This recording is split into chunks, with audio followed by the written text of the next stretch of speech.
Take it with the programming. I'm Chase Ingram. I'm Captain America. And along with me is Bill Grumler. Wolverine. And Brian, I don't have your hot button, but I saw Talking Elite Fitness stole my fucking idea, so we'll just keep that going. Oh, dang it. Wow, the guitar Sean added like singing to it, so it's different, but we had the first we were the first. Yeah. We were the first. Hey buddy. Dude, that guitar sounded good. Yeah, we brought way to bring that back in. It felt weird not having it. It felt weird not having it. I'm rocking the original B.Friendly shirt. Doesn't say fitness on underneath yet, but no, I didn't even know you had that one. Oh yeah, I got we got it. You gave it to me at Rogue Invitational last year. I think after breakfast tacos, you're like, "Hey, here, have this." I was like, "Oh yeah, I do remember that now." Yeah, good times, gentlemen. It has been a whirlwind of a couple weeks. My goodness.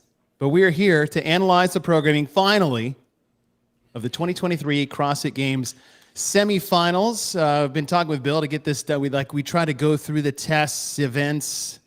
We'll call them events on this show. We're going to call them a fucking event, dude. The show. They're events. We're calling them events. And like how to approach it and new details and trying not to analyze, even though that's all we wanted to gear towards. And we were getting pumped about this.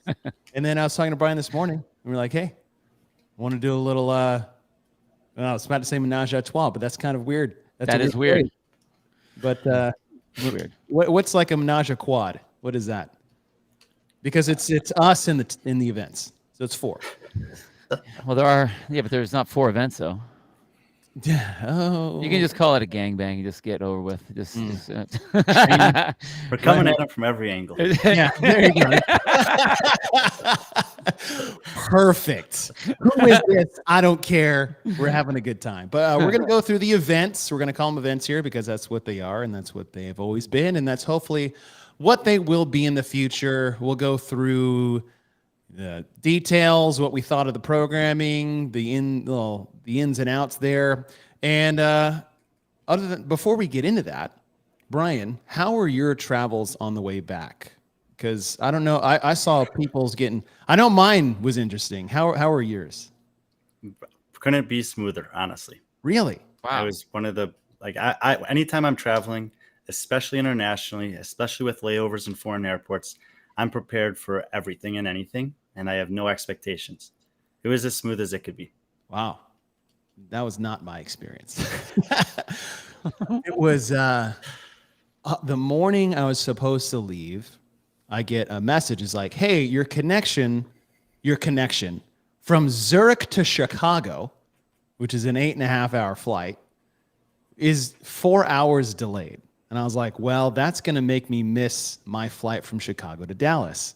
And so I spent 3 hours on Saturday to try to figure out how to get home.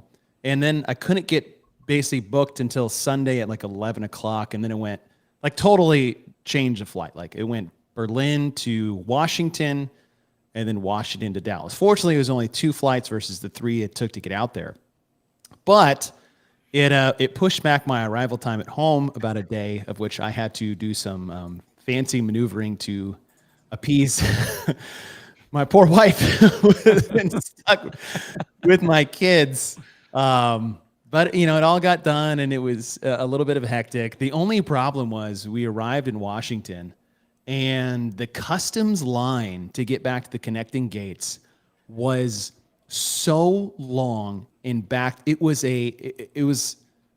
I it saw was that a on your wild story, and I moment. got flashbacks to Amsterdam last year. Yes.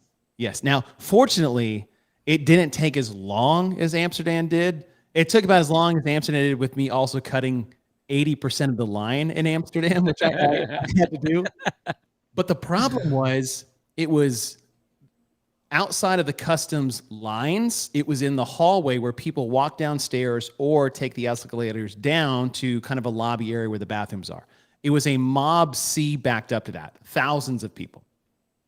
But the escalators weren't stopping. So people who had no idea what was happening at the bottom would get on the escalators, and then as they get halfway down, they realize there's nowhere to go. So the escalators just started like bringing people down and slamming them into other people. And right before we were about to get in like a mass stampede panic because you heard some people starting to like scream, they shut the escalators down and then everybody stopped. And then it was like, 2 hours to get to the line. Fortunately, my connection was like 4 hours. So, but it was, yeah, it was wild. And yes, Jules, I'll be doing global entry immediately. Do you have that, Brian? Yeah. But that's when I arrive in the States, and it is so easy, like absolutely. Yeah, global entry in the States is ridiculous. But I had a layover in Madrid, and we had to go take a long train from one terminal to the other, and then you're. Oh yeah, didn't you have like a 40-minute like? Yeah, but I was actually traveling with Bennett Looper from CrossFit Mayhem's media team. He's just happened to be on the same flights as me to Madrid and then back to Chicago. He had to take one more down to Tennessee, but yeah, we took this train, and then we had to go through the customs line. I mean, there's no way around it, and it's like European passports this way, everyone else that way, and that's including the U.S. And so, but it was a fairly smooth process. We made it with time to spare. So nice. Well, it's good to be home. Brian, you traveled all 3 weekends: Orlando, Pasadena, and Berlin. Mm-hmm. What was that like? The only thing I can really say is that I just love this stuff. Like I could do 3 more this week. I'd be ready to go today if I needed to.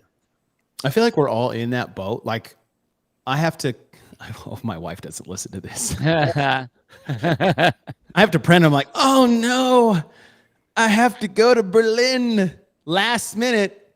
Damn it. But really in my head, I'm like, yes. Well, so you guys did do well. I mean, you didn't do all 3. Chase, you did the first and the last, but Brian, you did all 3 of them. It was interesting sitting back and watching the whole thing, and I kind of threw this in the chat before we even got started. Before we get down into like the nuts and bolts of the programming and all that kind of stuff, give me a 1-word definition of the semifinals. 1 word. Like what would it be? What would it be? I would say revitalizing. Okay. Why? Word. I think that in a big picture spectrum that the community like responded this year. So okay.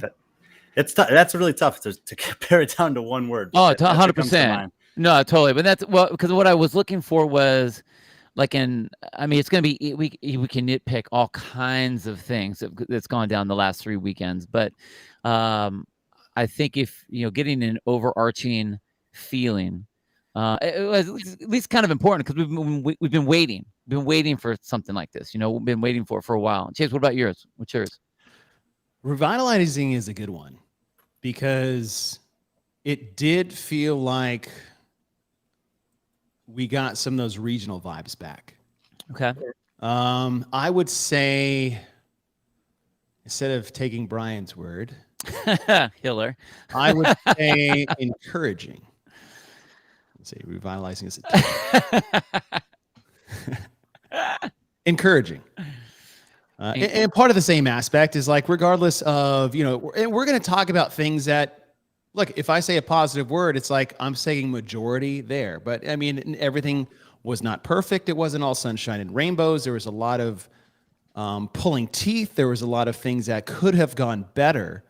But being there in person, seeing the crowds showing up that were not there last year, and seeing the crowds that were not present during sanctionals at all, and seeing the programming from week to week to week and what we used to see at regionals, it was encouraging to say that I believe we're moving in the right direction. I'm not saying we're there, but it was encouraging that we are on the right path.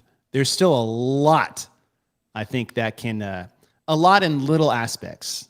Brian, I don't know if you feel like that, but there's just like little things that I think will be looked at once they get some of the big things kind of in place, if that makes sense. No, but those little absolutely. things have like really big impacts at times. No, absolutely. It wasn't not perfect by any stretch of the imagination. There's definitely things that we can reflect on and improve. But I think overall, considering that, CrossFit, the decisions that CrossFit made about this part of the season from last year to this year, and the way that the overall feel, I mean, I was at 3 semifinals last year as well, 1 in Europe and 2 in North America. So I had a very similar experience on 3 consecutive weeks. And I felt like overall, this was a positive, much more than a negative in terms of advancing forward. So. Yeah, I think when I was thinking about that, there were a lot of things that got effed up. There were a lot of things that like were stumbles, and a lot of things that were these trip ups, and it's like, oh God, here we go again. But what I did like to see, and I got the same thing from an outside perspective, was my word would be regionals, because it felt like that again. I was seeing.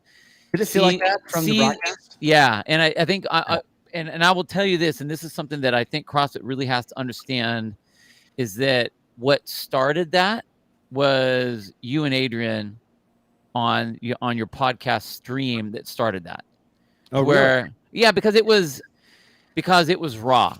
It wasn't this, the polished, not that you guys didn't do a great job, but it wasn't the polished, pretty setup at all. And then we had like Brian's running around and he's getting camera shots, and Mike Halpin's running around doing stuff, and you had all these things that are just trying to make it work.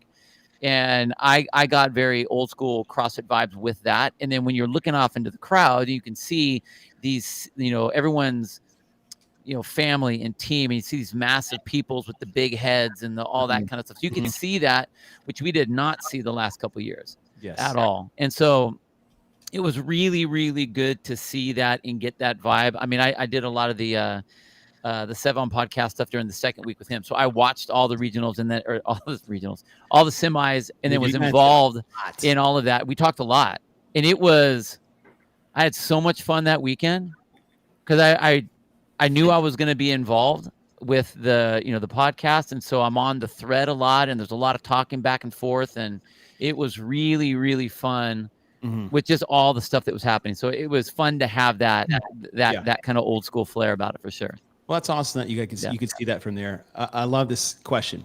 Steven Flores, has HQ ever ran an event that went 100% smooth? No. But I don't mean that as a negative. Like, people tend to glorify the past. It's why people like Nirvana, right? They're all right? But never once was there an event that went great, like 100% smooth. That has never happened. And so I think to judge some of these things as if that's what we used to do, I think is incredibly unfair. I don't know how you guys feel about it. Now, does that mean we should just be okay with it not being perfect? No, we should always strive for perfect. We should always strive for 100% great. But like, name one competition that went 100% smooth. You walked away, I was like, that was perfect. That was a perfect event. Well, yeah, but there's going to be some different. Our point of views would be a lot different. We get to hear a lot of stuff behind the scenes that a lot of people that are watching don't get to see it. So there may be that's also what I mean too. Well, there may be discussion. We've been in discussions where it's like, okay, how far are they going to have to push this sled? Well, maybe we should change it now. And then they don't change it, or they decide to change it right before they go. The crowd doesn't necessarily know that, but we would know that because we're going to be talking about it. So there are a lot of things that I think, not everybody knows. So but I just mean that as like, let's take a bit more of a positive approach here when asking that question. But I think it's a great question. I think everyone, no matter all of the things that happened, and there were a lot of things that happened, I still think that everyone was really fired up about being there for sure. Yeah, great. But it ran better than any of the ones before that, for sure. Right? Best one since anyone before that. But Yeah, and it'll never be 100% smooth, but like I said, I think I thought it was revitalizing is a great word. Encouraging for myself is like we're going the right way, and even Hiller just commented, it's like, you know what, I can't think of a better word than revitalizing right now. The one thing I don't think anybody should walk away with if they have a clear objective point of view without just wanting to burn the world down is like nothing should be terribly negative. In my opinion, but like that's also someone else's opinion to judge on their own. But all right, let's get into the details here. Okay, so let's go event by event. We'll start with event number 1, and we've got this little running deal here as you guys are watching with us, and it has the events, the different modalities they were in, and different movement patterns that we had. With that, if you guys can't see that, too bad. I'm only so good at Excel and working through these.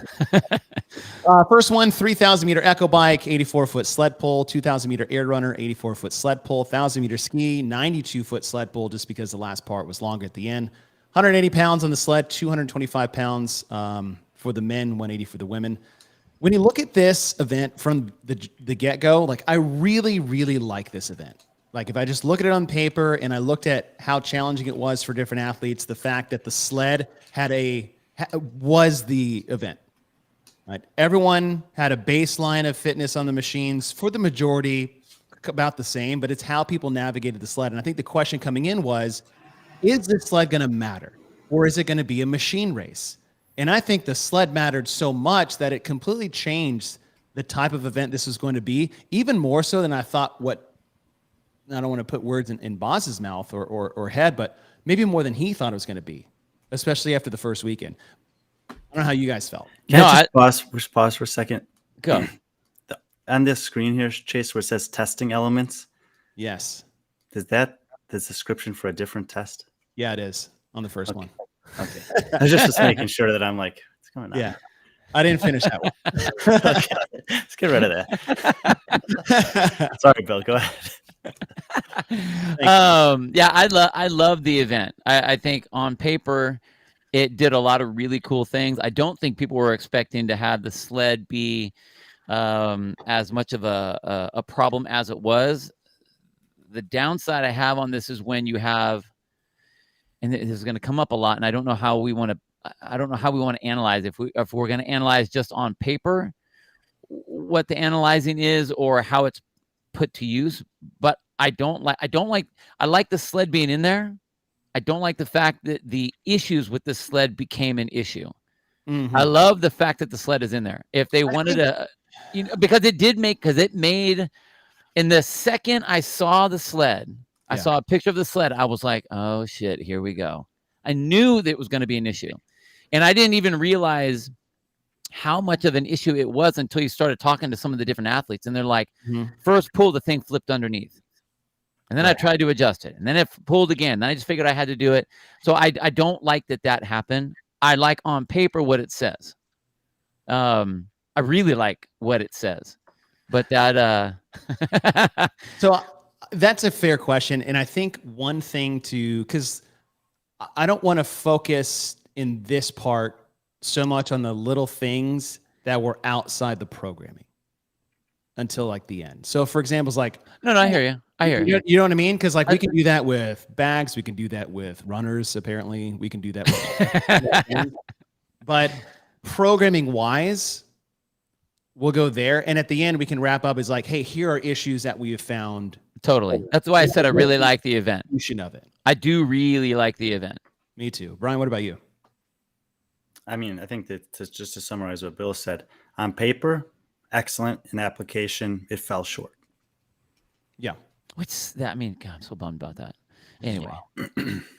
All right. When you look at that, you've got the monostructural elements mixed in with the odd object. I really like the balance of like aerobic and anaerobic. I thought that was really cool, and having to like switch systems mid-workout was pretty cool.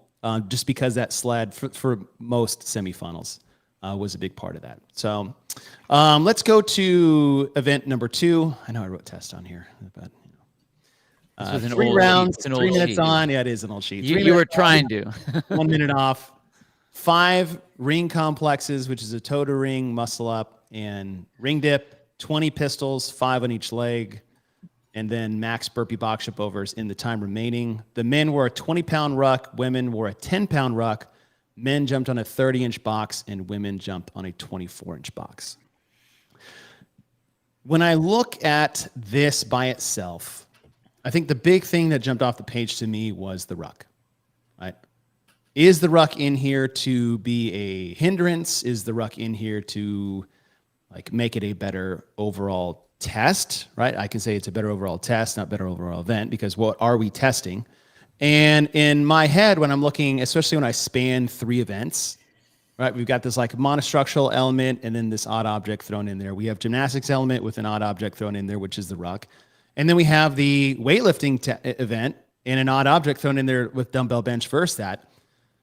When I look at those, I feel like the ruck really changed the event towards a certain demographic of athletes. Like when I look at event 1, I see big, strong athletes that have good engines.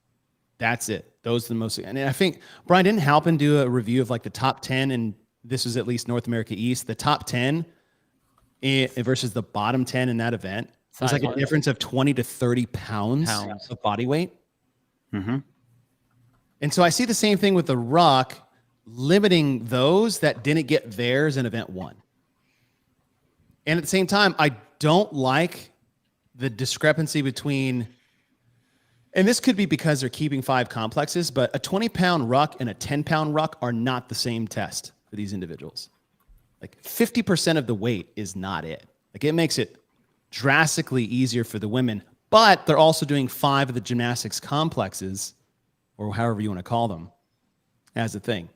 What I would have liked to seen is make the complex a complex, right? If you're going to call it a complex is unbroken. Barbell complexes are unbroken, things like that.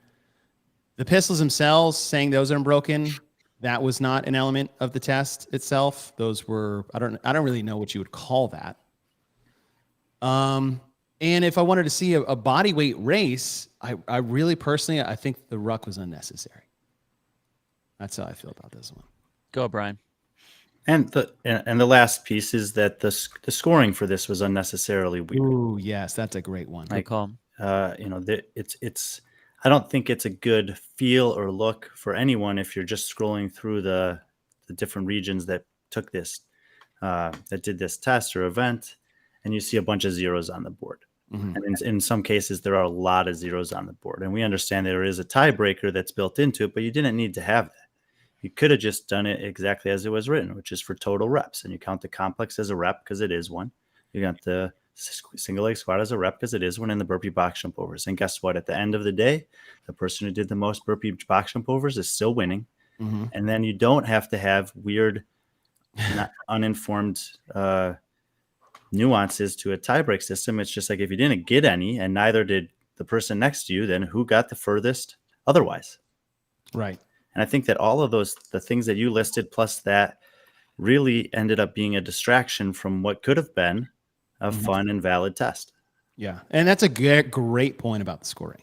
That's a huge part. You're right, because who wants to see zeros when you don't need to have zeros? If you're doing work, there should be reps on the counter for sure. I agree with you, Chase. I don't think that the ruck was needed. I like when you have the first event, which is a long kind of power output event, a lot of time put on there, whereas this one should be set up to be an all-out sprint. And the ruck, I think, stops that all-out sprint to where people are really racing. They're trying to manage that ruck just because it's weird. Everyone's used to doing it with the vest. They've all done, muscle ups with vests on, or doing workout work with vests on. So it's a little bit more normal, but I could see the ruck being used at like the games, because that's when they do things that are way outside of the normal. They would do more of the outside of your normal kind of training setup. But what I wanted to see here was I wanted to see people race, not to see people break up a complex because they're trying to manage the grip. All of these athletes can do muscle ups. All of them can do dips out of the rings. All of them can do this number. So why slow them down with that ruck on? Like, let's see them go. Right. I want to see Marissa Flowers. I mean, she was flying. I know. I mean, she still did well. Like No, gymnasts still did well if they could handle the complex. But totally. But I imagine want to see them. right. How bad they were in event 1 is how Right. good they should have had an opportunity to be in event 2. Totally. And some didn't get that opportunity because of the ruck. Right. And so I think on paper, like this, it's one of those ones that it seemed like confusingly programmed. Like it's almost, I wasn't really sure what they were trying to get. Like, but it's like, what are you really trying to get here? I think it would have been absolutely a beautiful workout to have the complex have to be done unbroken, to have everything else set up exactly the same. You take the ruck off and you score it as 1 rep per complex, 1 rep per your, for your jumps, and 1 rep for your pistol and your burpees. Yes. And you let them go. Let them go. I'll add one more thing. Sorry, Brian. We talked about ruck. We talked about scoring. I'm going to talk about AMRAPs in competition.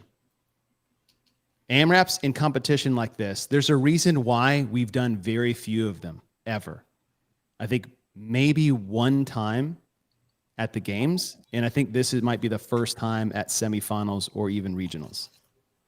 And the reason is that the simple fact is that to win this event, you have to do more work than everybody else. Yep. To beat everybody, you have to penalize yourself physically to do better than people. And how do we get around that before everybody panics? You set a number to get to, just like we had the 2-2-2-3 complex, right. 75. You take the ruck off, you make the complex unbroken, you make the pistols legitimately unbroken, and it's just burpee box jump overs at the higher box, and you've got 3 chances to get to 75, or make it 4 chances, whatever you want to do. Or just pick 60, right? 60 was the number we barely got to, which means that's the number everybody can get to without a ruck. Pick 60, do it 4 times. That way everyone has to do that number. And if you get done early, you get the benefit of that. So doing AMRAPs in competition, I think is in live, like in the open, I get it. Like it doesn't matter. It's 1 test a week. It doesn't matter. Right. But in live competition like this, I think it's a detriment to the field. And I think there was another opportunity here. Muscle ups and pistols in particular are 2 movements that have been under scrutiny for movement quality over the past couple seasons. Mm-hmm. And if you remove they were being watched very closely, especially the press out on the muscle ups. And I know that some athletes felt that there were some inconsistencies or they were being unfairly judged in that regard or whatever. If you take the ruck away and you make it that race, you're really putting a premium on execution, because if you get that no rep and you have to do another complex up there, it's not that it's so demanding anymore as the ruck might have been, but it's that you're losing that time. Right. And so then you really also, in addition to obviously giving the athletes who are just have the capacity to possibly win the workout, you also set a standard that it's like, make sure you get those right, because if you take an extra little second at the top to make sure you lock out every muscle up and dip, yeah, you might be spending a total of 2 or 3 seconds that you didn't want to spend. But if you miss one and you have to come back down, then that's 10 extra seconds or whatever. And you're really setting yourself up for everyone else to run away from you. I think the ruck exacerbates that. Oh, geez. Yeah, totally. Right? It's like if I have to spend the time if a judge is holding me to a higher standard, the ruck is compounding that to a degree that is unfair. Not unfair. I want to say unfair. I hate the word fair, but is more challenging than, say, other athletes. Compounding, maybe. Compounding. There you go. Yeah.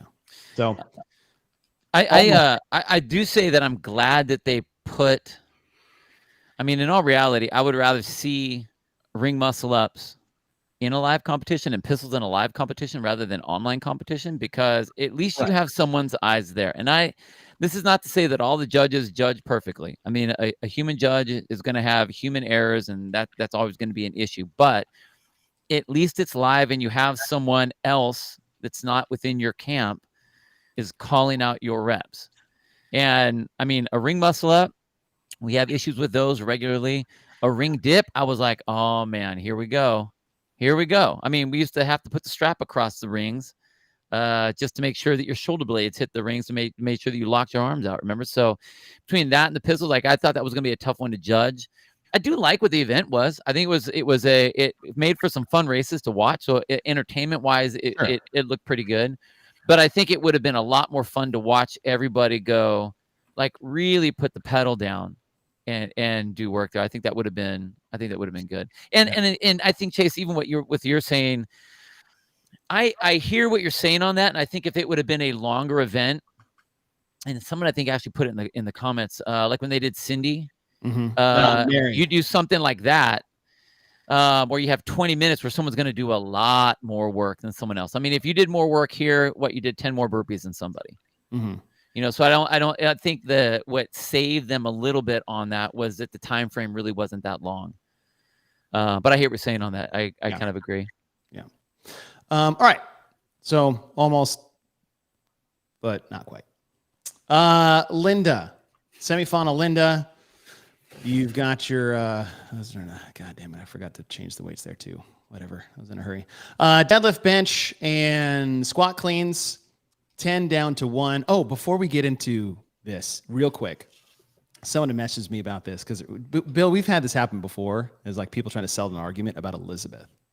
Oh, yes. I'm not even going to ask the question. Just tell me the answer. Squat clean. Thank you. You're welcome. There you go, Dana. Owner of the gym, whoever the owner was of your gym, tell them it's squat clean. Did they reach out to you too? Yeah, Dana hit me up. Jesus, yeah. Squat clean.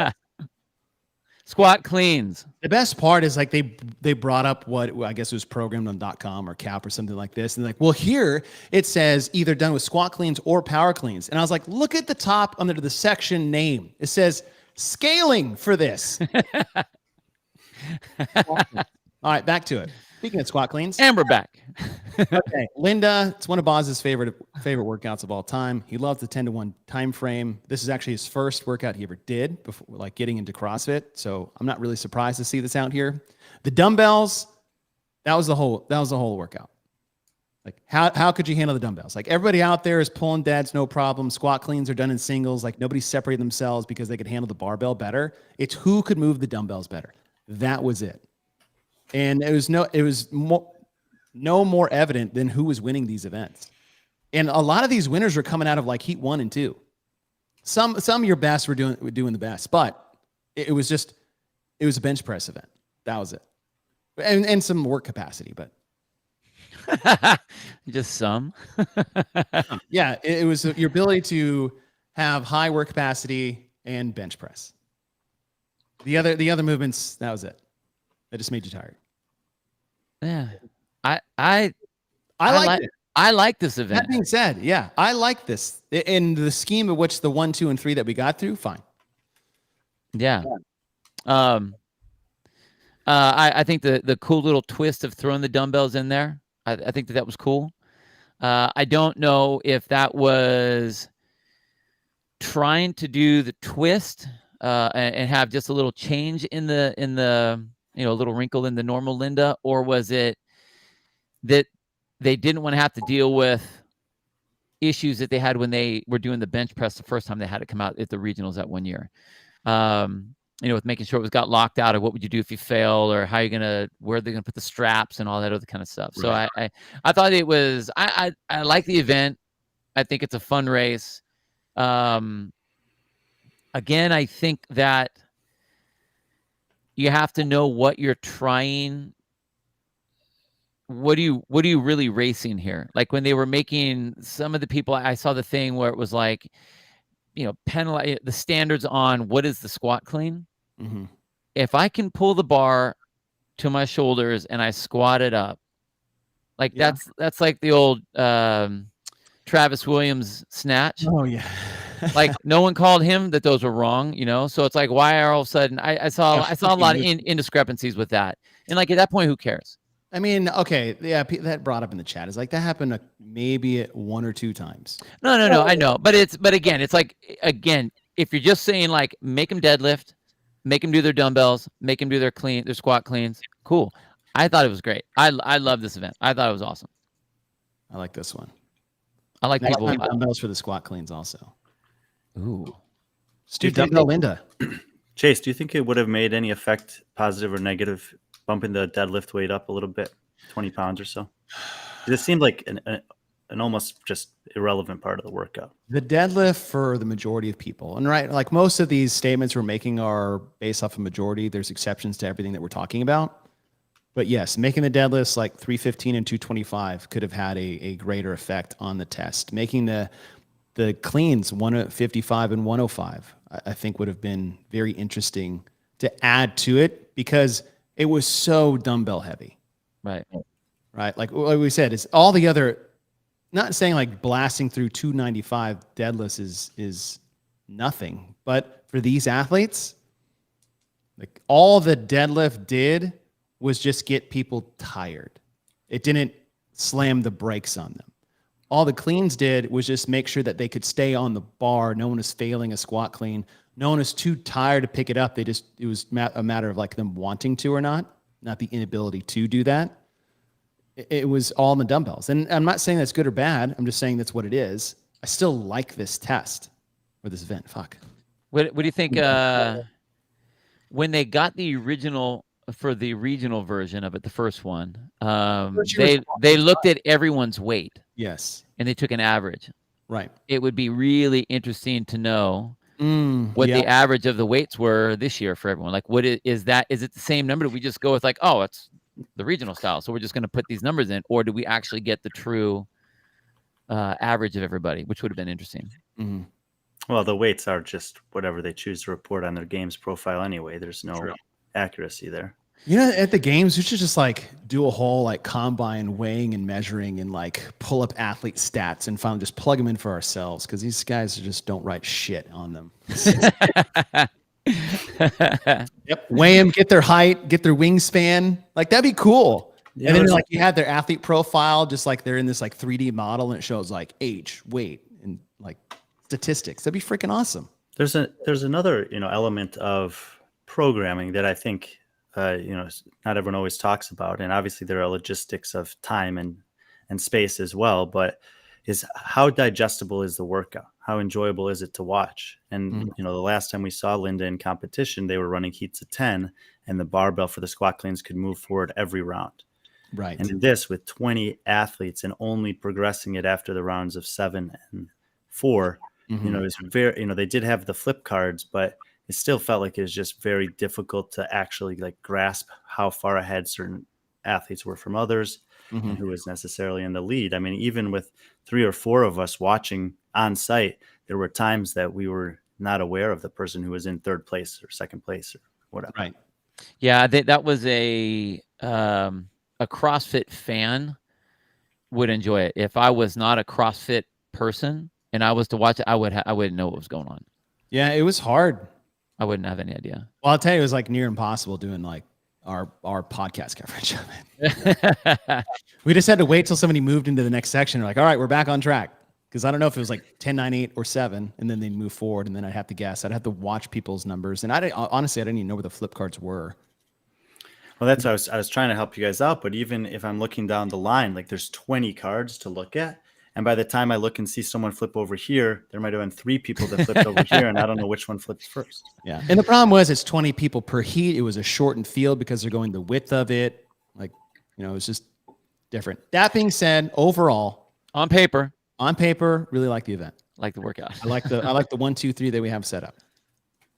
All right, let's move to 4 and 5. So 4 being a 6-minute cap of 800-meter run into a max snatch, and then test 5 being 8 snatches at 185 and 125 into an 800-meter run, 1 for weight, 1 for time.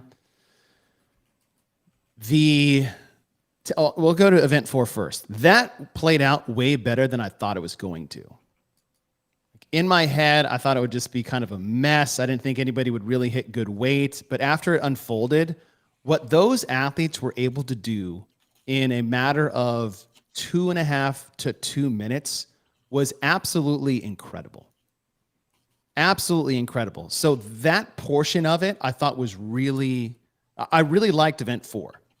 I didn't really care for it on paper going in, and then after seeing it after week to week to week, it was exciting, regardless of how you feel about people running on treadmills for 3.5 minutes.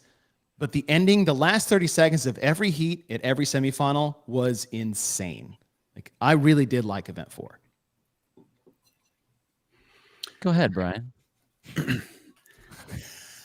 Yeah, I mean, I think everything you said is accurate. The biggest confusion that I have when it comes to test 4 is why the tiebreaker didn't also come from test 4.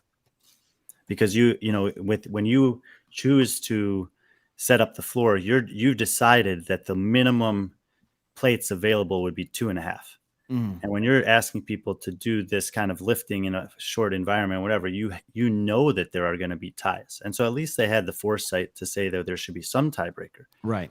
But the fact that it came from a future test is something that I strongly disagree with. And I think it was super easy and obvious to just have the run in that test be the tiebreaker. And I think I don't know anyone who has disagreed with that I've spoken to, because then you're forced to make a little bit more of a decision on that run of, okay, I know that I'm going to snatch 265 to 275, and there's likely going to be 20 guys that hits one of those 3 weights. Do I want to go for it a little bit on the run and give myself a better chance on the tiebreak wherever I end up landing, or not? Totally agree. Yeah, the first run, it was worthless. It didn't mean anything. It didn't even need to be there at all. Like if it was all about finding a 1 rep max, then give them the full 6 minutes to find their 1 rep max, because it really didn't matter at all. If like what Brian's saying, what you're saying, Brian, if you would have had it to where that was your tie break, then at least people would push the run to get something out of that. It's always fun to watch people hit big weights. It was really cool to see Tudor Magna hit what he hit his was 325. Yeah. Some of those big lifts were incredible, but I don't know why.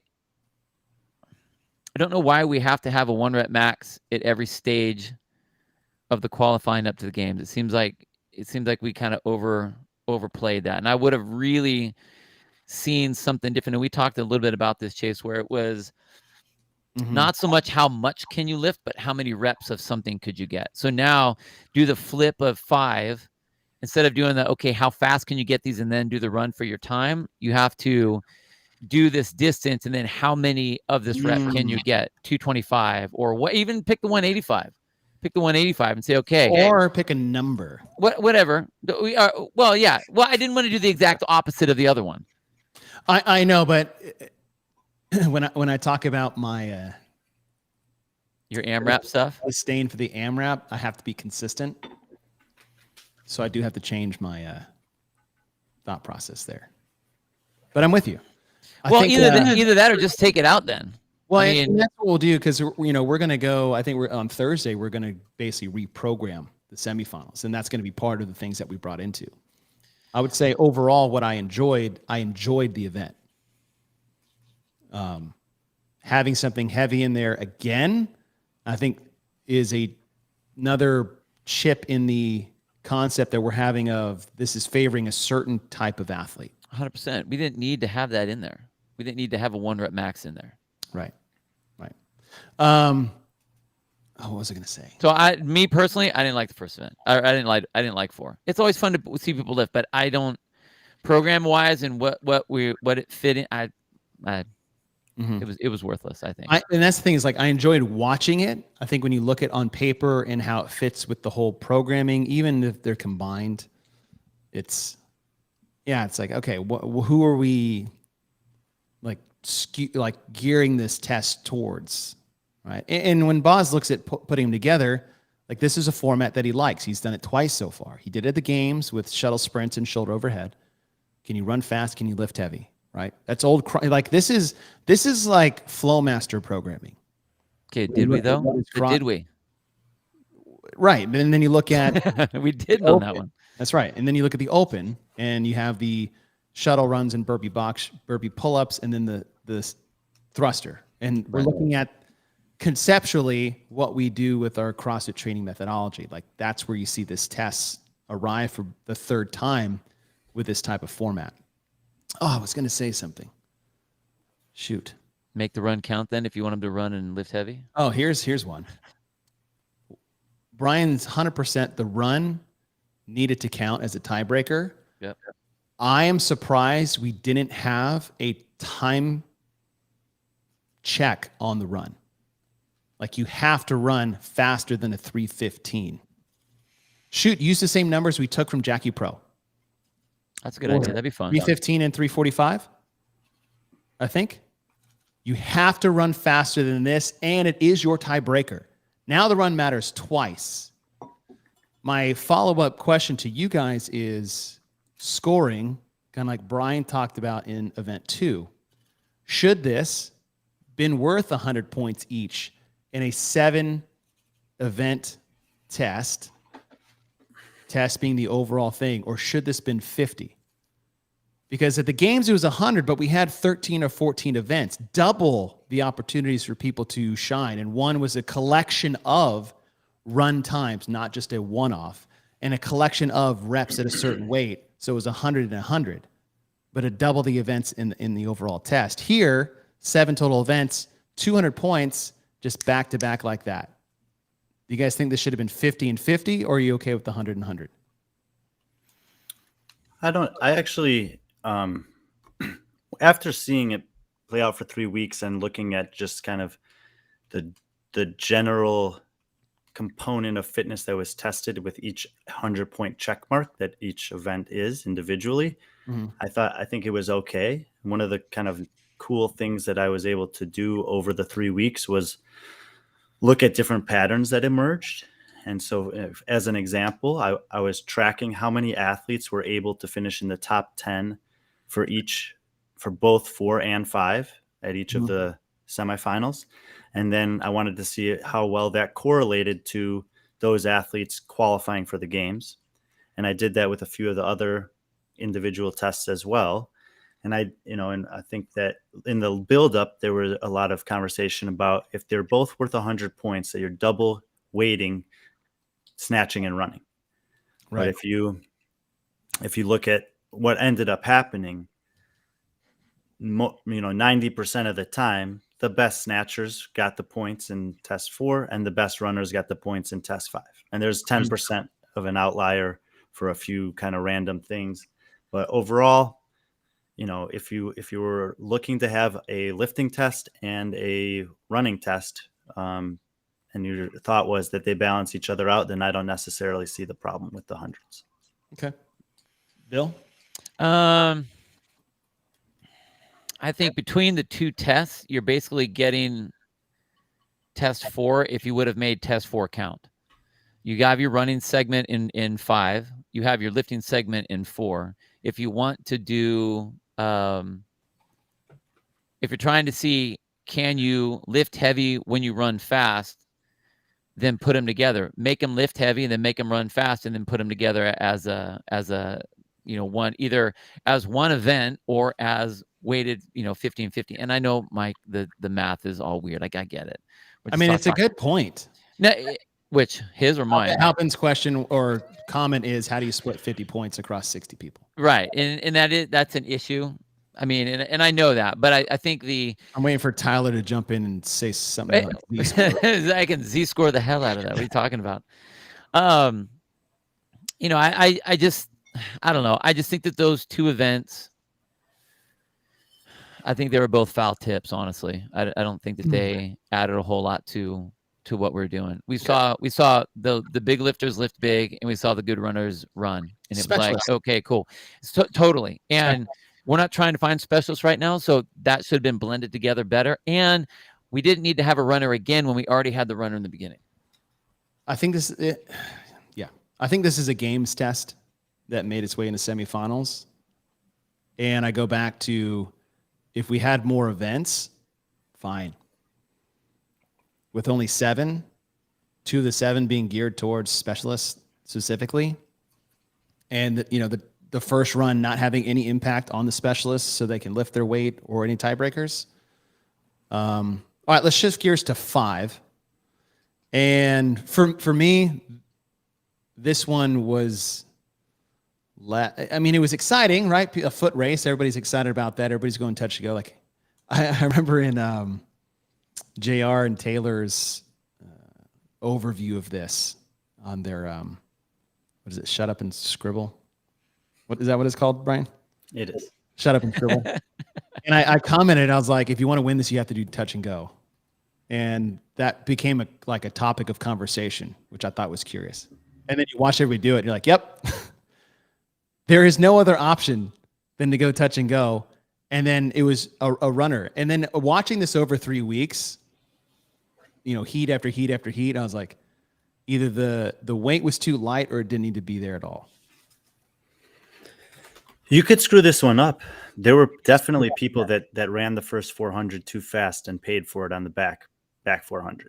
Right, but the barbell didn't really screw them up. You could either do it unbroken. Yeah. You can miss pace. Yeah, you can absolutely miss pace the 800, but it wasn't as an influence, I think, of what the barbell did. It was just your decision to run too fast. Yeah, I mean that's what I was, the 10% that weren't just evaluating their capacity for running was the people that couldn't move the barbell well enough. And if you couldn't do them touch and go, then you basically had no chance. But I didn't love it with the air runners overall. I think that it could have been more fun in different ways. And I do agree that this would have played better at the games. This combination of tests would have played better at the games for several reasons. But it was, especially as I was able, I felt like I was more in tune with what was happening in week 2 and then even more so in week 3. And I was able to watch and see specifically some athletes, get it wrong and screw up the run a little bit.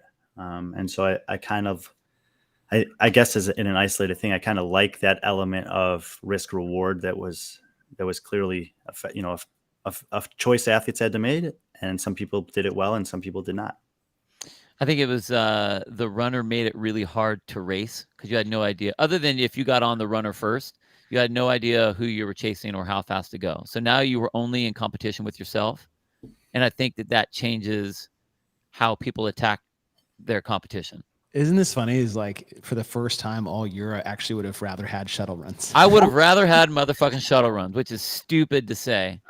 But I think that there's a couple things that could have been done on there. I think, and Adrian has it right here. I'll put his thing up here for 12 reps. Up the reps on the lift. Mm-hmm. Make the lift count. Like it on either one of these 4 and 5. You have to have the other element matter. The run has to matter on the max lift. The lift has to matter on the run.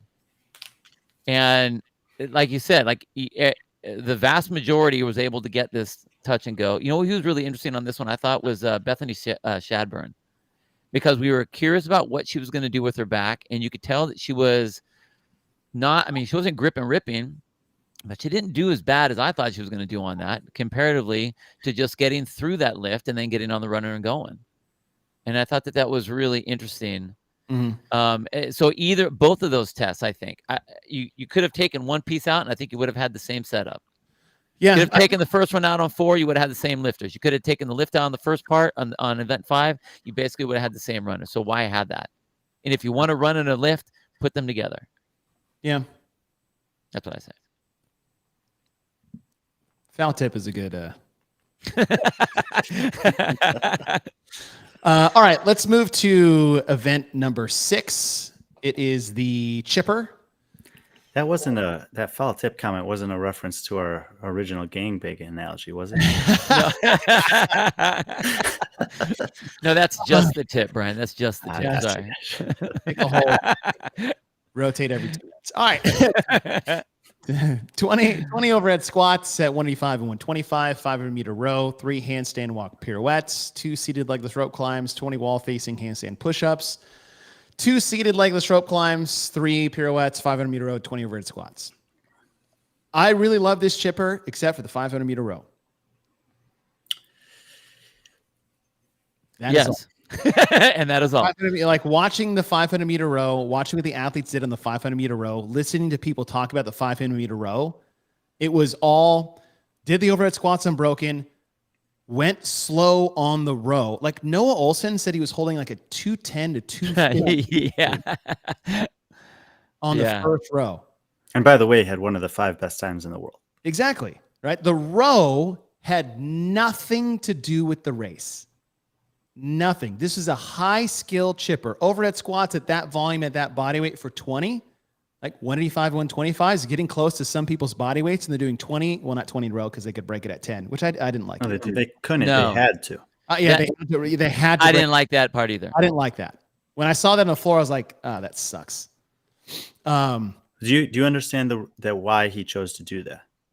Yeah, you told me why. I said it because they were too close. They didn't want the bars. It was a safety thing. Yeah. It was a combination of two things. One is that he wanted to use the full barbell, not the short bar for the overhead squat. And second is if using the full barbell, advancing past someone else's bar was problematic, and he also wanted to have the storytelling element of moving forward as you progress through. So then they put him on make him walk row, because that was a progressive storytelling moment. I understand the safety element of it, but I still think that I think that drop. I would have rather had the opportunity to watch the athletes with the risk reward. I absolutely think that as well. And the stagger in general is an interesting element here. And so if people who are saying then just stagger them. Yeah. And they were staggered in this case, even though there were two, they were still staggered. From the athlete's perspective, it was advantageous to be in front going out and in the back coming home, because then you could see your competitors in front of you. And if you were one of the people who were in front and your two closest competitors, let's say you're the leader, in lane 5, and the guys in 6 and 4 were behind you on either side, they could see that your stability and how that was going to go. And especially in a set of 20, they could use that to their advantage in making a decision based on how you looked, where you would be completely blind to their stability or comfort level with the barbell overhead behind you. And I understand that no matter how you direct your people, even if you would have had them sideways, you're going to be able to see some people and not see other athletes. I mean, there's this kind of, if you're a swimmer, you're going to breathe on one side, you see swimmers on one side, you can't see them on the other side. So there's always going to be that element, and I get it. But I still think that when you're forcing everyone to have the same rest, then you decrease what your race is. Like if you're saying you have to put the bar down at 10, okay, well, yeah, but this is where I could hold on for another 10. Like I could make up some distance here, especially if I know I'm going to be resting at the 500-meter row. It's a weapon. Yeah, and if you want to parallel it with the other set of 20 in this chipper, those that could do 20 strict wall-facing handstand push-ups were able to capitalize on that.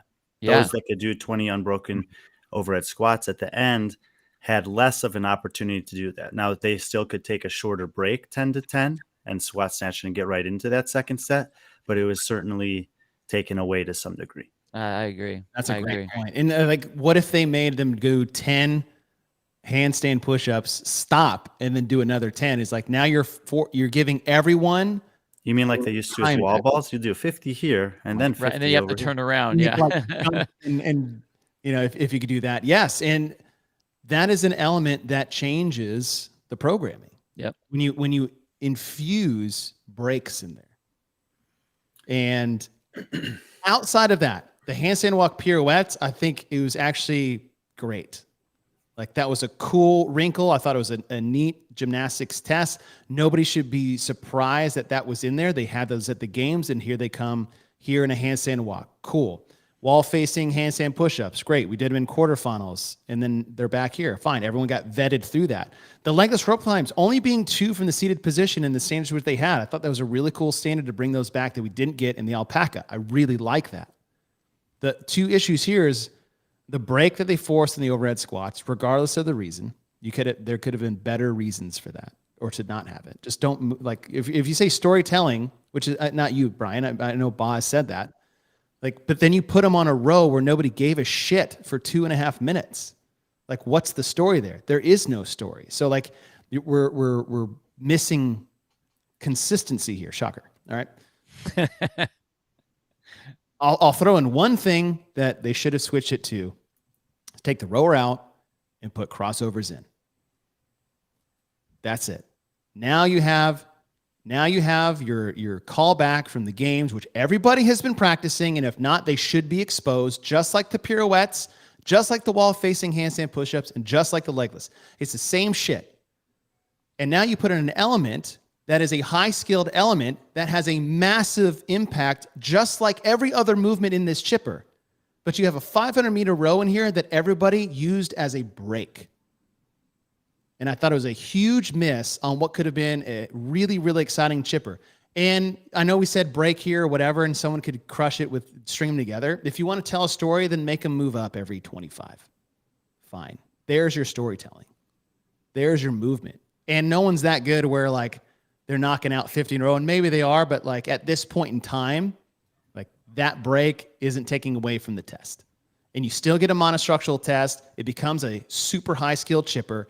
And it gives everybody that has those skills that have not been tested with any skills up until this point, 0, a chance to really, really crush everybody.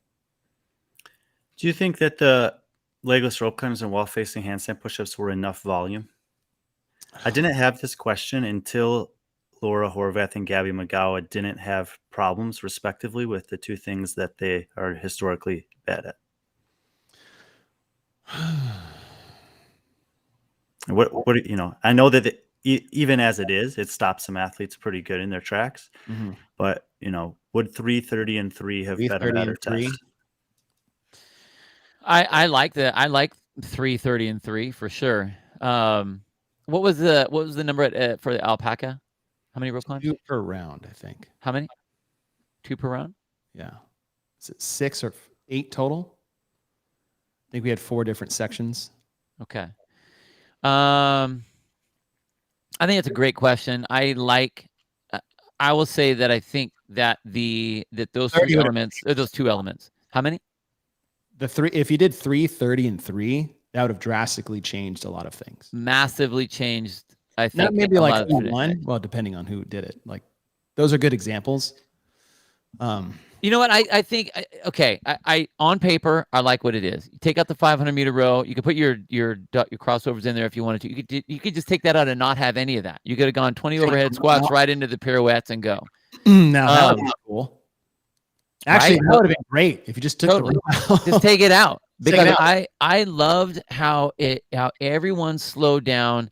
Everyone really went quick on those first 2 rope climbs, and then they really had to manage that second set. And there were a lot of people that just exploded on that, men and women. And I thought that was really interesting. I love the fact that they had to go up and down. I love the fact that, I mean, I didn't see anybody, and correct me if I'm wrong, you guys saw more than I did, but I didn't see anybody at least I saw a lot of close ones coming down the rope where their butt didn't hit first and they got a no rep at the bottom. I didn't see any of those, which would have been, man, I think it would have gone in like. Would anybody finish in some of those other regions though? They did that. Did they? Well, that's a more big picture question about, and I think John Young brought up a comment of this a while ago about it. Is the quarterfinals appropriately vetting for the semifinals? Or, you know, that's a big conversation. Honestly, no, we've already talked about that. Right. We are the overall programming up to this point has been inconsistent with what we're trying to do. I think that we've missed the mission statement, getting the certain athletes to each of the different stages. Personally, that's why I would say that, like, even with these numbers here, 220 and 2, I still think that it did what it needed to do based on the field. I would have loved to have seen 3:30 and 3, for sure. But I on paper, not taking the breaks, seeing it as 20, whatever with the row, the 3, the 2, the 20, the 2, the 3, whatever with the row, and then the 20. Not a structured break. I like it. How about this on paper? 15 overhead squats, and then 3:30, 3, 33, 3, 15. So you get like 30 overhead squats, 30 handstand push-ups, 3 of everything else. Those 3s, you take off the 0, it actually goes to a 15, like just numbers wise. And I'm taking the row out. Then you get like that old, like throwback to the 15 unbroken overhead squats at body weight. Are we retooling right now? No shit. Sorry. So I think that the overarching theme is here. This one had a lot of potential, and maybe 1 or 2 decisions prevented it from kind of being what we had hoped it would be. It's like I really wanted to love it, and it's right there, but I just liked it. I didn't not like it. Like it provided lots of drama. Yeah, it did. I liked the event. I liked what it was. I did too. Yeah, I liked what it was. It wasn't perfect, no, but I liked it was fun. And if you just look at the the original rundown, overhead squats, you got to squat and pushing to support that overhead position. You look at the row, it's a leg drive and a pull. Then you go inverted on a handstand pirouette, and that's more pushing in an overhead position. Then you do seated rope climbs, and you got to pull. Handstand push-ups, push. Rope climb, pull, push, pull. You get this little push-pull back and forth between each movement. I really like that part too. Totally. Just look at movement patterns. It blends monostructural weightlifting and gymnastics. It's a long chipper. It's high skilled. You couldn't necessarily fake your way through it, right? You may have gotten rewarded with volume to help you out, but if you had the inability to do this or you paced it wrong, which some people did, you paid for it. So overall, I did like it, and it was necessary, right? Of all the things we've seen so far of really being stronger athlete, larger athlete bias, this was a necessary thing to throw out there. All right, finale. 3 rounds for time, 15 or 10 cal echo bike, 20 toes to bar in I don't know how long the distance. I can't remember what it was. I just said 50 foot. Sandbag bear hug carry. 60? Okay, cool. Sandbag bear hug carry. Thankfully, it's 200 and 150 on the sandbag. I really like this because you had to almost be irresponsibly fast, especially if you needed to hit a home run. And there was just such a fine line to thread that entire time, which some people did beautifully and some people did horrifically to our entertainment. What we've seen so far is long test, short test, mixed bag. Again, this has everything in there. You've got monostructural weightlifting and gymnastics all combined in here. It's 3 rounds instead of just a short sprint chipper. You had to repeat your effort 3 times in a row. It all came down to the toes to bar. If you could hang on to the toes to bar, you were going to succeed. Nothing else really mattered towards the end. It didn't matter how hard you could bike and how long you could sustain that. You could crush the bike all day. If you couldn't hang on for 20, you were not going to finish in, where some athletes needed to be. That being said, I feel like a lot of athletes made the mistake of thinking they had to go unbroken to be successful here, where they could have been 20 seconds faster had they taken 1 break each round instead of being 30 seconds slower because they broke 5 times in the last 10 reps on the 3rd round, which was great. Like, you want to see that in an event. People make strategic mistakes based off the scenarios that they were in. I thought it was dramatic. The bag to the finish, like, that all played out really well, in my opinion. I think that there was a minimum threshold you needed to be able to sustain on the bike. And I think, again, it was a very few athletes that were exposed by this, but there were a couple, I think, particularly in the women's field, that even though they could do the gymnastics unbroken and the sandbag carries is just as good as everyone else, they just didn't have enough on the bike to make up the difference. And I also think that what you were saying about the toes to bar in the last round is critical. And if you think about it as a total set of 60, it's like, well, how many breaks am I going to take here? And if it's 1 per round as opposed to 3 or 4 in the last round, then maybe that does make the difference for some athletes, or even if it's just taking 1 just as a caution in the second set. And it was cool because you did see a lot of different strategies, but I feel that what really the athletes were feeling was the pressure. They were like, if I don't do this, then everyone's going to pass me by. Yeah. Or in application, or in the reality of it, the opportunity for the pass was in the last round. And a few athletes in particular made that pay off to the note of going to the CrossFit Games. And I think that that the best example of that, if you didn't catch it in the live viewing, was in Heat 5 of the women in Europe, was Rebecca Wittesen. That made a move in the last round of the toes to bar that passed several athletes in her heat and ultimately several athletes on the leaderboard overall, and got her the last spot into the games. Yeah, I think this is the way. I think honestly, this is probably one of the best designed events of the weekend. And the reason I say that is because there's a high risk reward weight to it, and you have it at the end when you need it. You have the sandbag carry, which is the finish. So it's not a photo finish opportunity. It's kind of like when you do lunges to the end to see what the finish line is. You have this building drama for the people that are watching, but also for the athletes that are on the floor trying to get down. You have all this weight in front. You're trying to get down there without falling. And if you do fall, how fast are you going to get back up again? Trying to get down there. I like the fact that the bike, you needed to go fast on the bike, but it wasn't about the bike. And I think that was... Well, it was if you made it about the bike.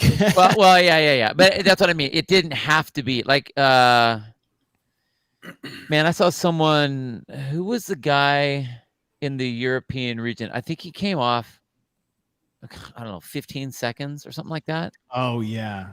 Like, I was Moritz. like, what the yeah, hell Moritz. was that? He doesn't do that, man. He did the same thing last year in Amsterdam on that final event. I know. And it's incredible to see that. Like, that's awesome that you get to see that. And that's just like Brian said, there's a lot that was riding on this event, which forces a lot of pressure on the athletes to be like, okay, are you going to be able to do what you need to do to get the points you need? Which is it just reckless abandon, or are you going to be smart about, are you going to have enough patience to go, okay, it's round 3. Mm-hmm. Even though I know I can get off this thing in 15 seconds, That's what Hopper did in the East. Yeah.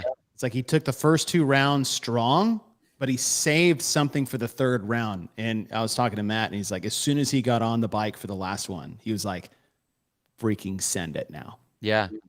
But someone did it better than him. And that was Dallin Pepper. Man.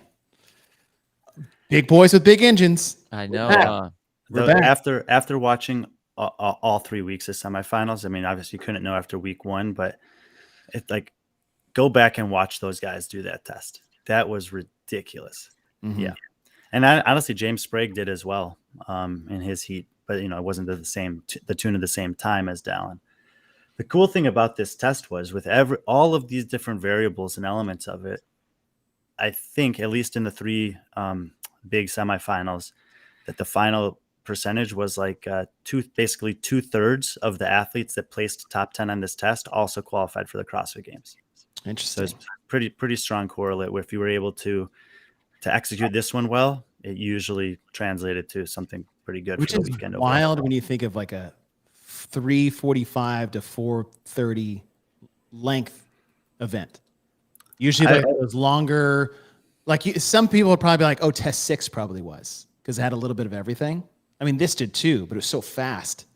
It's surprising to see that might be the one that is the indicator of top performance. I know there are people that will push back on this, but in the studying that I've done of the athletes at the top of this sport, that 4, 5, 6 minute time domain, if you want to be elite in this sport, it's one of the things that you have to have mastery of. It's just past the full send marker demarcation, which is usually 2 to 3 minutes at most. It's not quite into that 8 to 12 to 15 minute range, which is kind of like the sweet spot for a class Metcon or something like that. Mm-hmm. But the best in the world, 4, 5, 6 minutes, kind of doesn't even matter what's in there. That's where they're always good. Let me ask you guys this. And there was obviously, if you look across all the different athletes that made it through, I would have picked this one to be like, okay, obviously you're going to have your power output athletes. You got to be good on the bike, which would you think taller, longer athlete. But then you have the toes to bar, which you don't want to be the taller, longer athlete. You want to be the shorter athlete, shorter range of motion for the quicker toes to bar. But you can't be too short because you got to get your hands around the bag to move the bag. So all of a sudden we start narrowing this general view of what your athlete is going to look like and what they need to be able to do. So you have to have a powerful, strong athlete that has I would say moderate to short range of motion for most part, but has that power output and has that strength that they could hold that bag for a long period of time. So that, I think you're right, Brian. Like, it does kind of call out the athlete. I could see the better athletes there being the ones that finish. Because they have to have capacity, they have to have intensity, they have to be able to ramp up that intensity to be able to have that output. So I mean, I honestly, there it's was one of my no. favorite ones of the weekend. Yeah, I have to echo that because there wasn't a body weight that dominated this test. You had Allison Scuds and Amanda Barnhart basically get the same score Right. in terms of time. You had Emma Carey beating Danielle Brandon, but then you also saw Dallin Pepper, Roman Krennikov, Jason Hopper, and Alex Vigneault, the only 4 men to go sub 4 minutes.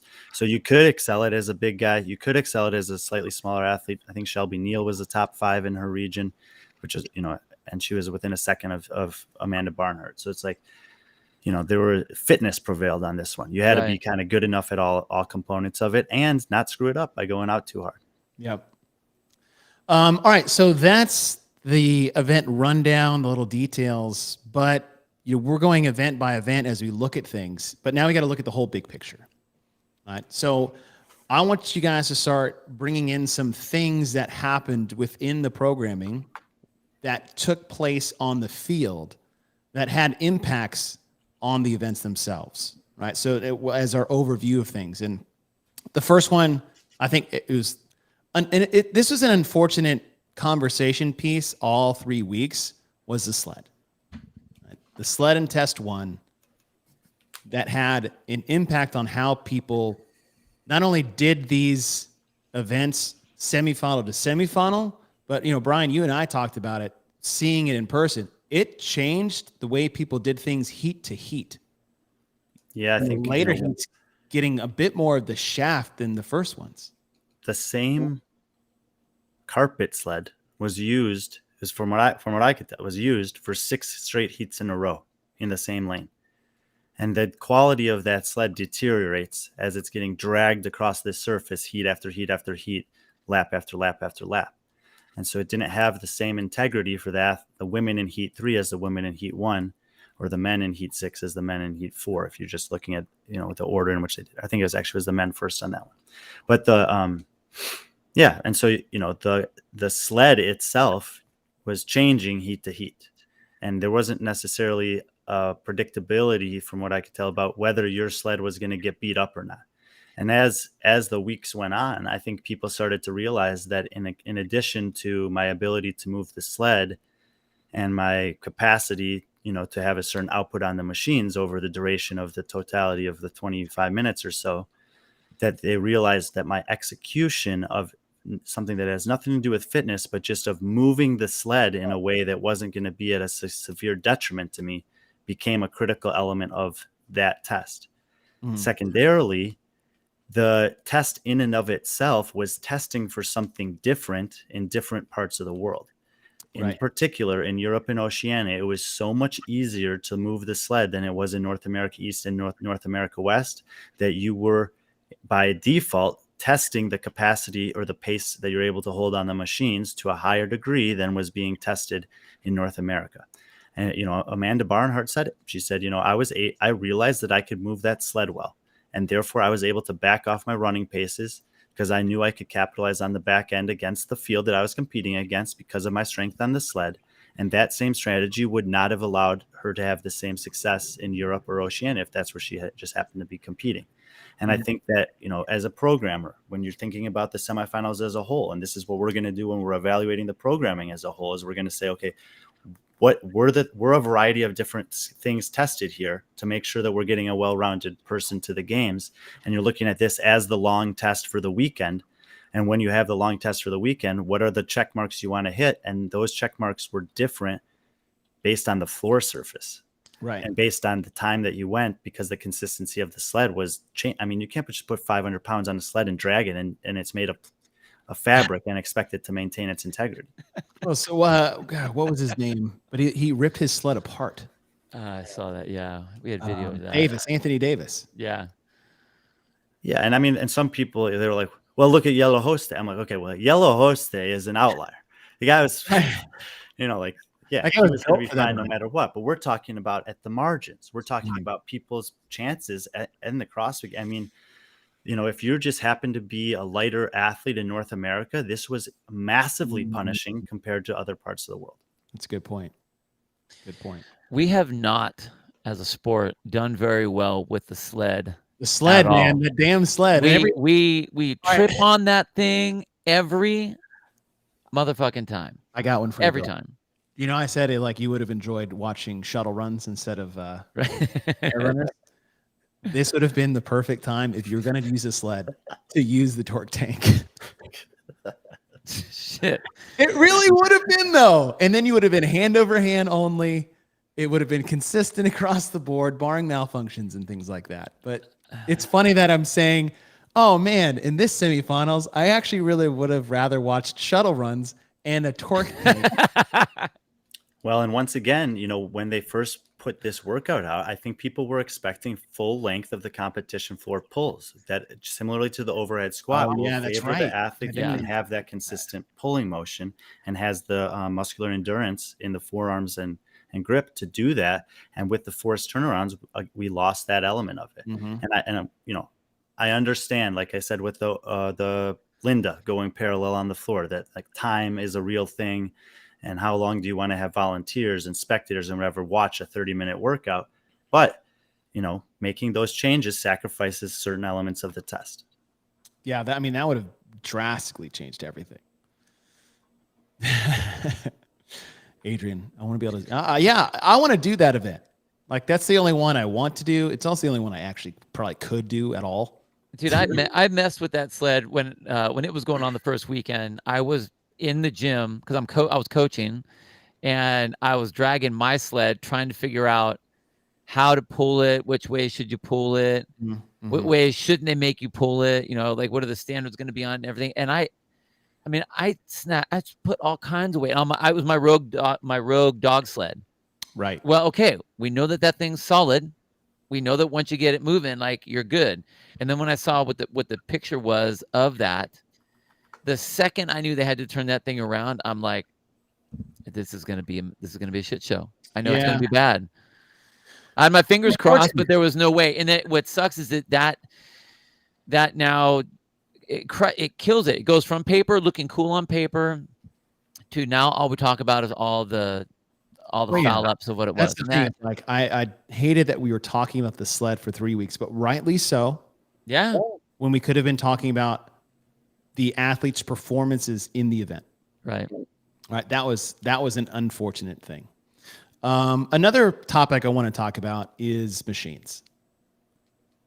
We had 5 events that had machine work in them. The only ones we didn't were event 2 and event 6. No, that's it. No, Linda. Oh yeah, sorry. Okay, event 2 and event 3. I did some back of the napkin math, and athletes spent over 30 minutes on machines this weekend. And just if you took the time caps only, not what people finished in, it's 89 minutes worth of time allotted for the men and 90 for the women. That means over 33 to 35% of the time cap allotted time was spent on machines. If you just did like the best times, it's probably closer to 40 to 45% of athletes' competition was spent on a machine, which I think is a dumb problem. Yeah. 100%. We don't need to have. We used the air runner 3 times, echo bike twice, in different formats with the echo bike, right? 3,000 meters versus 15 and 10 cal sprints and interval bases. Like I get that. Right? If we were to do, and we've said this before, Chase, if we were to have heavy thrusters and then light thrusters and then dumbbell thrusters, people would lose their shit. Yeah. There is no way that everyone would be like, oh yeah, cool, this will be a good workout. Yeah, this will be awesome. No. So it's like, to me, okay, you have all your machines in that first event. They're done. You don't need to see them anymore. We already used them. And it's not like we used them short.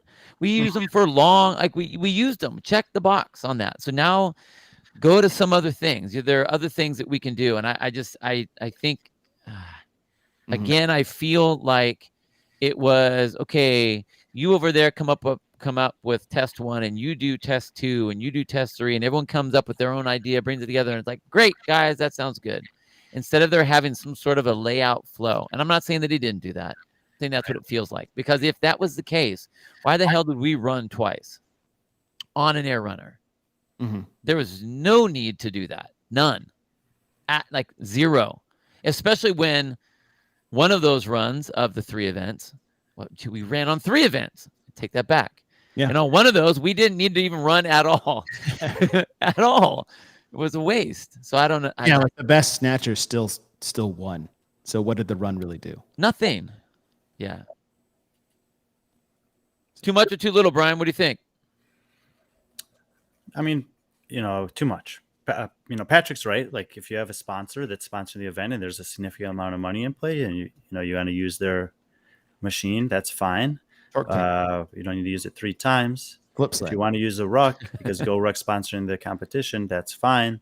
But you could maybe be intentional about where you use it as something that is probably actually meant to be used for. So maybe being a little bit like it's not a problem to use the implements that sponsors who are paying good money for you to use. That's fine. But how you use them, how often you use them, and where you choose to use them, I think can be done a little better. Do you think the workouts? Okay, that's a perfect question. Then, do you think the events were designed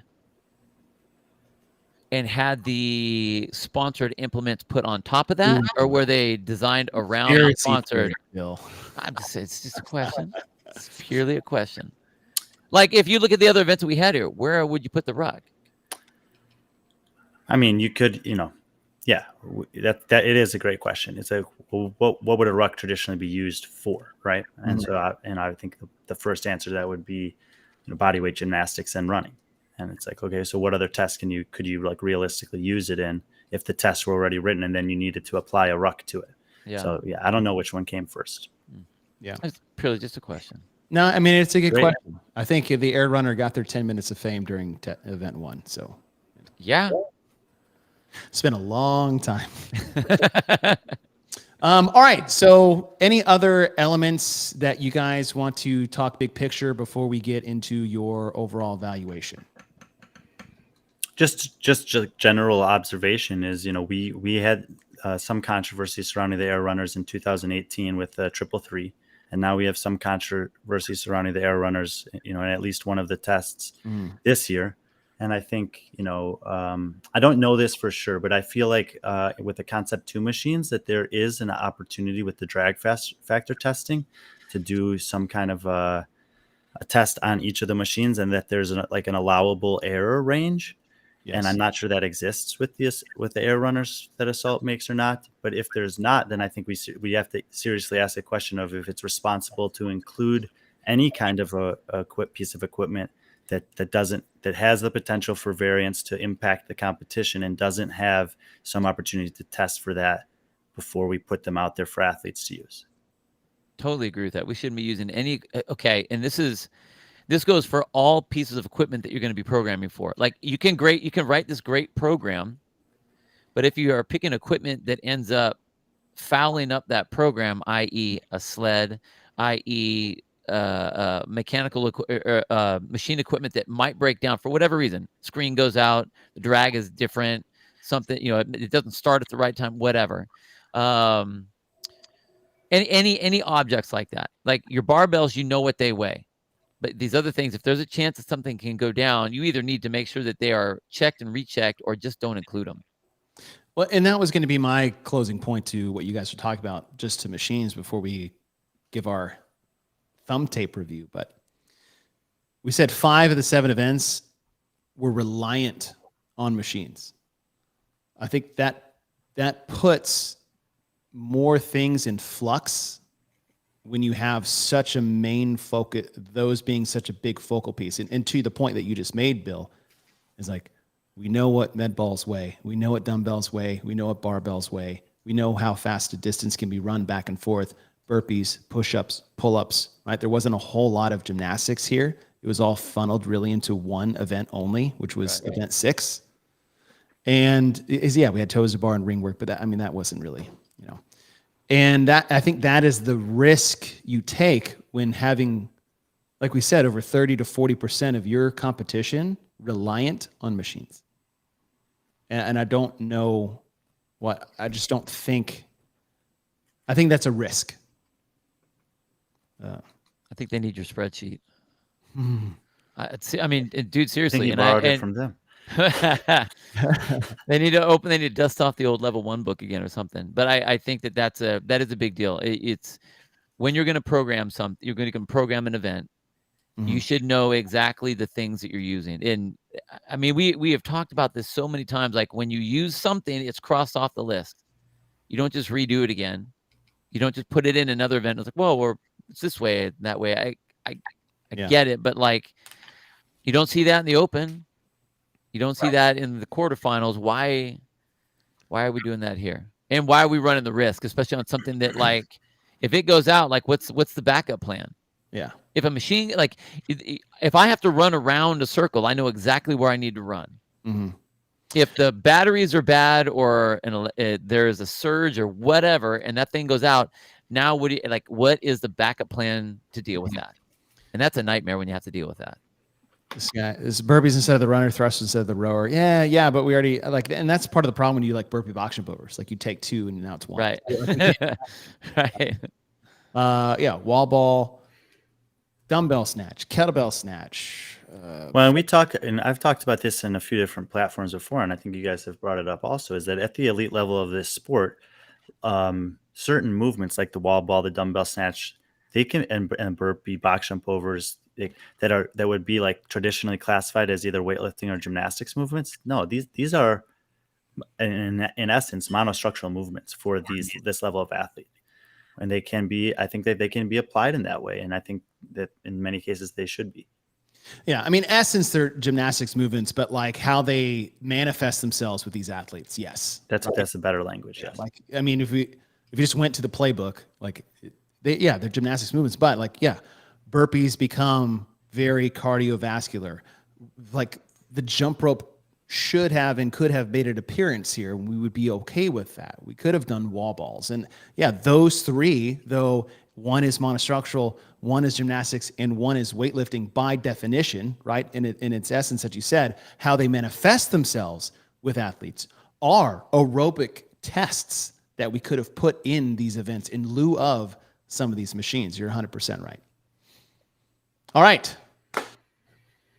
Brian, you are the honorary guest, so I'll let you go last. Bill? I tend to fare on some of the. I'll go first. How about that? So our Element 26 thumb tape review. Out of 2 thumbs, you guys can use point whatever. 5 of the events I did like. 2 I thought were foul tips or just a bit outside. Aside from the machine work being a huge element to this, I think overall the programming seemed biased towards, like, if fitness was even, right? Like, and you look at your top athletes, like if fitness was even across the board, size played a factor. It played a factor in some of those bottom churn ones, right? Your 3 to 5 rookies or unknowns or games athletes on the fringe, like size had an impact here based off the programming. A lot of machine work. I think we could have done more gymnastics and spread that out over a multitude of different events. Overall, I liked the programming from end to end. I don't think anybody that won wasn't someone that was the fittest person there. I did think some people that maybe didn't win could have been some of the fittest people there. So there's some flux there. Overall, I think we got a good crop of people going to the CrossFit Games based off what we had. I'm going to give this a 1.2. I don't know how to do a 0.2. It's a 1 and a I'm getting a thumbnail. 1.2 on my 2 thumb scale. All right. I had a lot of fun watching the events. I had a lot of fun being involved with the Sevon's podcast and talking and getting deep into the weeds with a lot of the events and the competitions and the athletes. It was really fun to do all that. I think that there were some really fun races to watch. I am really glad that there was that regional feeling again. That felt good. That being the case, I only really liked 2 events of the entire thing. I liked the last event. I liked Linda.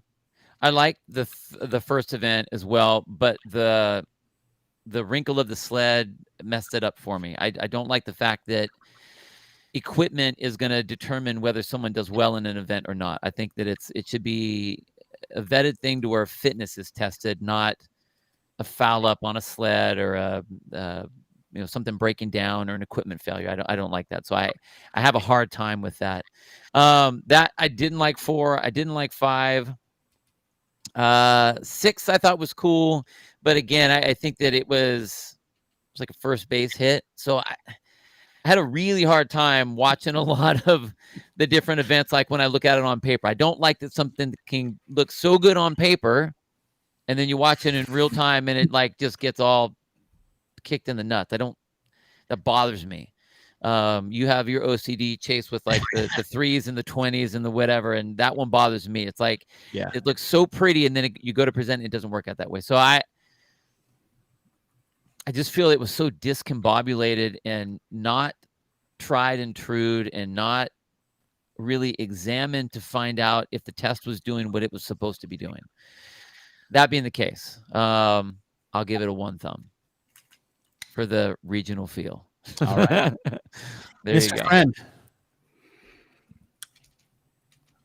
Yeah, it's to me it's a matter of talking about the tests as they're written and the way that it played out in real time. Mm-hmm.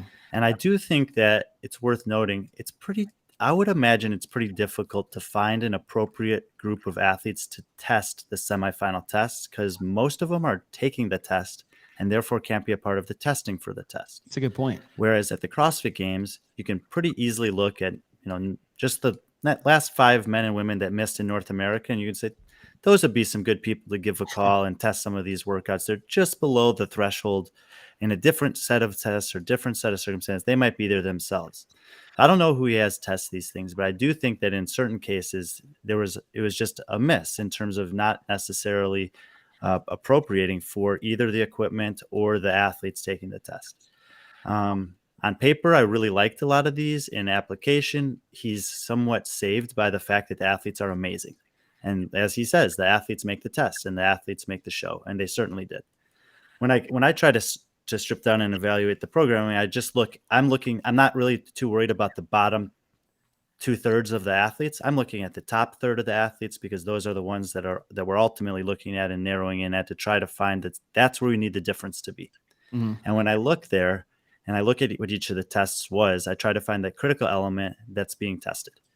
And I think at that level, if you just go test by test, it was your ability to pull the sled, your capacity in the second test, because the rings ended up being a factor for the top. They were a massive factor at the bottom.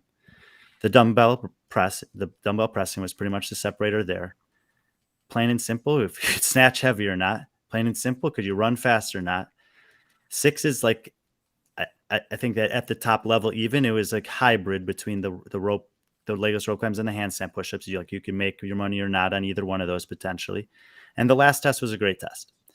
When I look at those things in particular, to me, something that's missing is leg strength or stamina, as just being a blatant and obvious miss, not just now, but in a lot of Adrian's programming all season long. Yep. And that's a really confusing thing to me, because just from doing 10 years of training in the affiliate, like there's a lot of times where I get like 2-3 days into a week and I'm like, man, my shoulders or my legs are just toast. And I did all of these tests and I never felt that in my legs at all. Mm-hmm. And I just certainly don't think these athletes did. And obviously you had however many meters of running and biking, like you're using the legs, but I didn't see that critical component of the legs. So for me, on paper, 1.25 thumbs, on application, 0.75 thumbs. We had, and Brian, that's a great point on the leg strength and capacity. And it's been a really weird missing piece all year. And we've talked about that every time we analyze programming.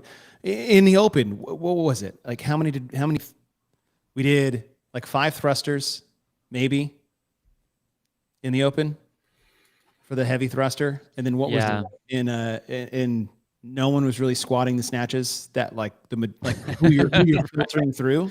Right. And then what did we do? 45 front squats in quarterfinals. Yeah, the lunges, And okay, dumbbell right, and the lunges. lunges. Yeah. And then here you had 30 pistols on each leg and 55 cleans done in singles. And then maybe 5 snatches that you squatted. That was it. I think that is the biggest question, the why or what is that trend? I think you nailed it. All right. Whew. Thursday, our second favorite, reprogramming the CrossFit semifinals. Same time, same place, 3:30. Is that good for you, Bill? Yeah, it's good Or for me. 1:30 your time? Yeah. Where Bill and I will take a stab. Now, our rules are we putting, how many rules are we putting in here? I think we don't try to change the too much. least amount of change possible. The least amount of change possible, because it's really easy. It's like, oh, you should have just changed all this shit. It's like, okay, that's not fair, right? We try to be as fair as possible when we armchair quarterback this. Least amount of changes as humanly possible to reprogram To make it fucking awesome. and to make it awesome. Brian, thanks for joining the show, man. That was a lot of fun. It was damn good to get back on this. We've been missing everybody. Shit, 178. You guys rolling in with us. That's pretty sweet. Pretty cool. Pretty cool. All right, guys. Enjoy the rest of your week. We'll see, hopefully, most of you guys on Thursday as Bill and I reprogram the 2023 semifinals. Congratulations to all the athletes that qualified. Obviously, the big picture here is that we have our field going to the CrossFit Games. Congratulate to everyone who qualified, individual men, women, and teams. And we'll look forward to seeing what comes down the pipeline in August. But other than that, hope you guys have a great week. See you Thursday. Thank you, Mr. Brian Friend. If you guys, make sure you guys go to B.Friendly Fitness.com. It is the most trusted name in CrossFit sport or CrossFit. What is the tagline? I fucked it up. I'm sorry. I'm trying to tell you. Just go look at that shit. All right, guys. Thanks for joining us. See y'all next time.